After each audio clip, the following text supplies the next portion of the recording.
Hello everyone, Miss Barron here. So I'm just making this video finishing up going over the second problem from the notes. So you have another example to look at when working on your homework. So here's the second problem in the notes that we did not get to today. So the first thing that I'm going to do is I'm going to switch the first two elements with each other. Because this is a double replacement reaction, we're going to switch those first two elements with each other. So I'm going to first write what will go with what.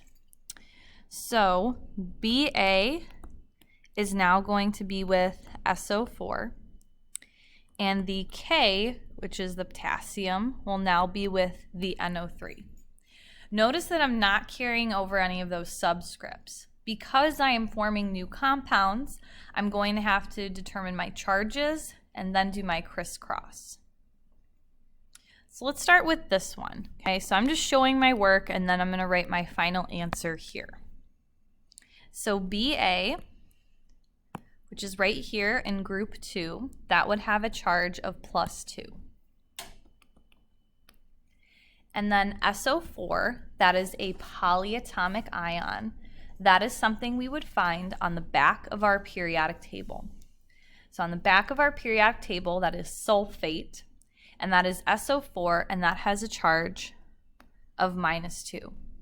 So whenever you have two things that have the same charge, when you go to do your crisscross, ultimately in the end they will cancel out with each other.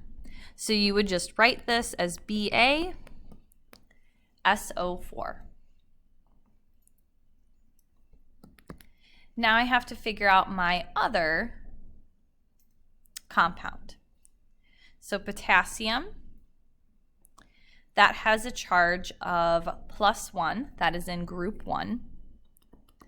And the NO3, that is a nitrate ion, that's on the back of your periodic table, that has a charge of -1. So this one's also very easy because I'm just going to write it as KNO3. Okay, now one thing I do want to point out, so let's say that for this example, like I did up here, when it's something like this, I'm just going to show it off to the side so you could see it more clearly. When I did a crisscross like this and I had this 2 here, notice that I had to put that 2 on the outside of the parentheses, okay? So if you're dealing with a polyatomic ion, I highly recommend putting it in parentheses, okay? Technically, for something like these, you don't have to put these in parentheses because there's just a 1 on the outside of them. But if you would like to put it in parentheses, you can, just as a way, you know, to help you. But you do not have to, because both of these do not have they have a 1 on the outside of them. If it's a number other than 1 on the outside of it, then you're going to need the parentheses. Next, I'm going to have to determine if these are aqueous and therefore soluble, or are they insoluble and will form a solid precipitate. So I'm going to have to use my chart for that. So let's start with this BaSO4. So it's under resources, under charts. So I'm going to find SO4, which is right here. Again, so I'm just going to write here BaSO4. So we're going to look for that anion, the thing that has the negative charge, so that second element, in this case polyatomic ion. So I found that on the chart, that's right here. And then I'm going to look at my exceptions, and I notice that Ba is one of those exceptions. So normally, anything with SO4 would be soluble, but since it's with an exception, it is insoluble and therefore will form a solid precipitate. So I'm going to go back to my notes here. So I'm going to write an S for solid because it will form a solid precipitate. Now I have to look at this one, my KNO3. Let's erase this for a second. So KNO3. So again, I'm going to find this on the chart. So NO3. And notice it doesn't have any exceptions listed. So anything with NO3 is always going to be soluble and therefore aqueous. So I'm going to write AQ for aqueous. So now I am done with writing my formula equation. Oh, wait, I'm not quite done yet because I do have to balance. So we're going to have to balance. So let's start with, let's look over here. So notice there's a 2 here with that K. And there's only one K here. So I'm going to have to put a 2 in the front of that, which actually works out because notice I have 2 NO3s here. And now I have 2 NO3s on this side. I have one BA and one BA over here, one SO4 and one SO4 over here. For most of these, when it comes to balancing them, you're really only going to have to add like one number in or put a number in front of something. Okay, now we are finished with our formula equation. Now I can move on to my complete ionic equation. So anything that has an AQ for aqueous, I'm going to disassociate that. So these are a bunch of individual dissociations. We are not going to disassociate this because it is insoluble. It's forming a solid precipitate, so it wouldn't disassociate. So I'm going to start with this guy because we're going to move left to right. So I'm going to disassociate that K2SO4.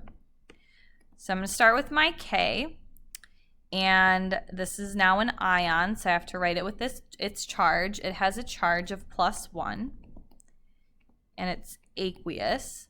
And notice that it has that 2 subscript, so I'm going to have to put a 2 in front of it. Plus, now the second part of that compound that I'm disassociating is the SO4, and that has a charge of -2, and I have to write aqueous, and I don't have to put a number in front of it. So essentially, this is an individual dissociation. You did these individually. Now we're just doing them all in one big equation. Now I'm going to work on the next one. So I'm going to disassociate that BaNO3-2. So I'm going to start with the Ba. This has a charge of +2 because, again, I'm writing these as their individual ions. Plus, now we have the NO3. Remember, this has a charge of -1, aqueous. And notice it has that 2 subscript, so I am going to have to put a 2 in front of it. I'm just going to switch to orange just so you can see the second part a little bit better. Now I'm going to work on the next part of the equation. So these are our products. So I'm not going to disassociate the BaSO4 because it is a solid precipitate.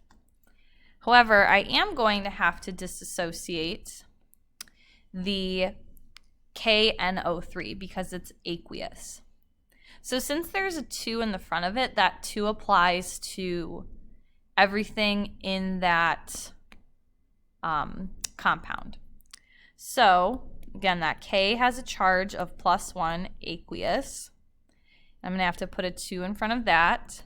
Plus, we have the nitrate ion that has a charge of -1, aqueous. And I'm going to put a 2 in front of both, okay? Because when I'm disassociating it, that 2 is in the front. It's applying to both of those ions. And that is our complete ionic equation. So we disassociated everything that was AQ for aqueous. And now we're going to find our net ionic equation. So we're going to cross off anything that's the same on either side because those are called spectator ions and they're not participating in the reaction. So notice I have a 2K plus 1, that's the 2 potassium ions. I have that on either side, those will cancel. And then I also have the nitrate ions on either side, those will cancel as well. So for the net ionic equation, I'm going to write whatever's left over that did not cancel. So that's the SO4 aqueous, that's the sulfate ion, plus we have our barium ion, AQ, and that will give us our solid precipitate. And that is how we write the formula, complete, and net ionic equations.